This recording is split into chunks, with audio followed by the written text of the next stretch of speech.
The person behind this channel once rented a self-contained annex. He had his own entrance, kitchen and bathroom, but CCTV covered the patio outside. Every time he came and went, he wondered who could see him, why they were watching, and how long the footage was being kept. Sometimes landlord CCTV is lawful, but owning the property does not give a landlord an unlimited right to monitor the person living there. Landlords often have real reasons for putting up a camera. Break-ins, vandalism, fly tipping, someone's car getting broken into, protecting a shared entrance or a communal car park. Those are genuine security concerns, and having one doesn't make a landlord the villain of this video. But a genuine reason is only the starting point. The moment that camera is capturing the people who actually live there, data protection law gets involved. Here's the plain version. If a camera can identify you, your face, your car, or just the pattern of you coming and going, that footage is your personal data. And whoever controls that camera has real obligations. They need an actual reason for using it, not just a general sense that cameras are a good idea. Their interest in using it has to outweigh the intrusion into your privacy. They shouldn't capture more than they genuinely need. They should let you know it's there, and roughly why. They have to keep the footage secure, and they shouldn't keep it forever, only for as long as they actually need it. You, as the person being filmed, don't have to consent to any of this. The law doesn't work that way. But the landlord does have to be able to justify it. The landlord needs a valid, lawful basis. Genuine crime prevention may fall under a newer basis in the law called a recognized legitimate interest. But that doesn't hand them a free pass either. The filming still has to be necessary, limited, transparent, and properly managed, just like everything else in this section. And this applies across the whole UK. The housing and harassment routes I'll come to later are specific to England, but these core data protection rules aren't. Where the camera actually points matters enormously.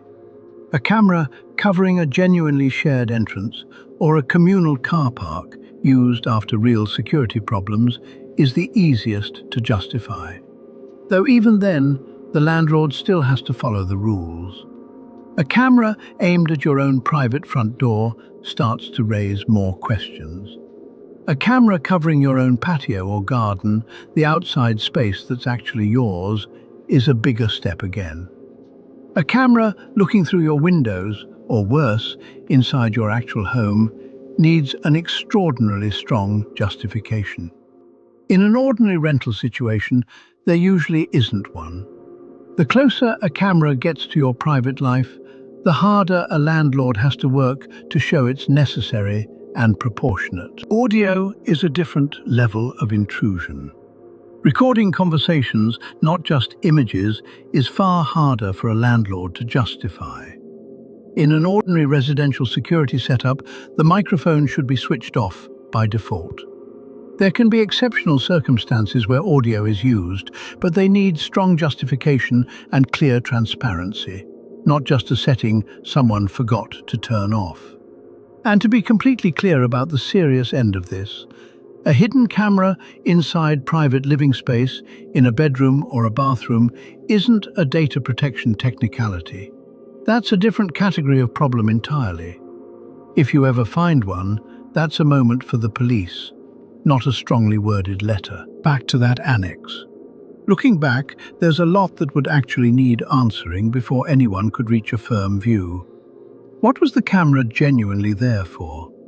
What exactly did it capture? Just the patio, or more than that? Was that patio shared, or was it only for the annex? Was there any audio? Who actually watched the footage, and was it ever checked live? How long was it kept? Was any of this ever explained?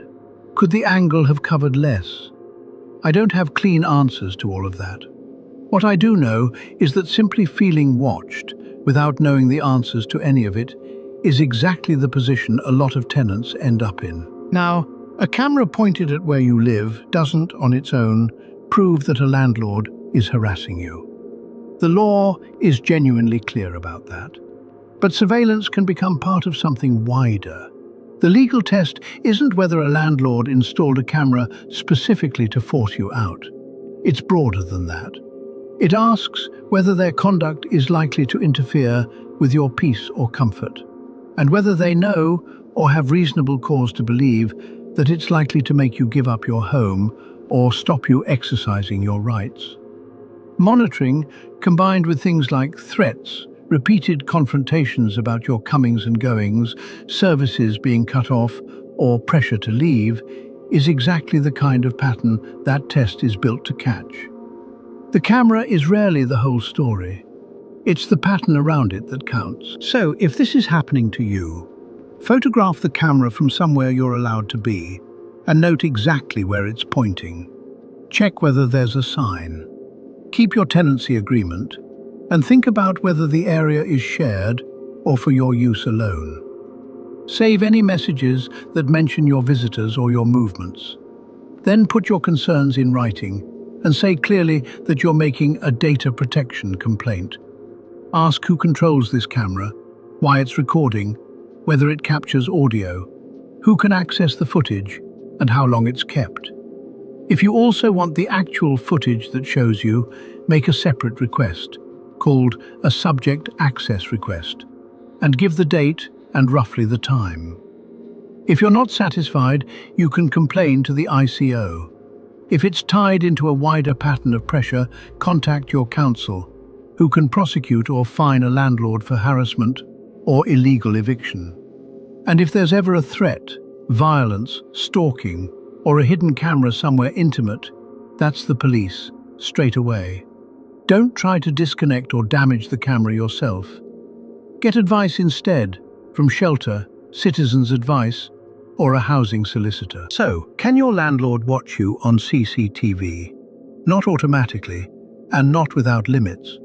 Security is a real reason, but it isn't an unlimited license to monitor the people living in a building.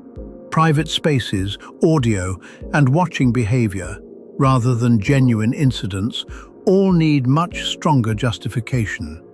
And if surveillance is part of a pattern of pressure to make you leave, that's worth taking seriously. Has a landlord ever pointed a camera at your door, your garden, or your window? Tell me what happened, but please don't post names, addresses, or anything that could identify anyone involved.